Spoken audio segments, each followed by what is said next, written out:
ఎద్దు గుండె వలిగింది పెద్దయ్యా, నీ వైపే ఉరికొస్తా ఉంది లింగయ్యా. నాగలి సాళ్ళల్లో ఉంది పెద్దయ్యా, కాళ్ళే లేవని అలిగింది లింగయ్యా. వరిసేనే వలవలబోయింది,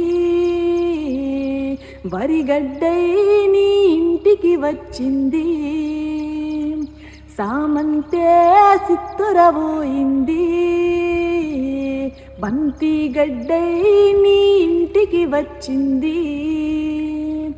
గుండె వలిగి గుండెలపై నిన్ను మోయాలని ఓ పెద్దయ్యా, వరిగడ్డి పానుపుపై మా లింగయ్యా నిద్ర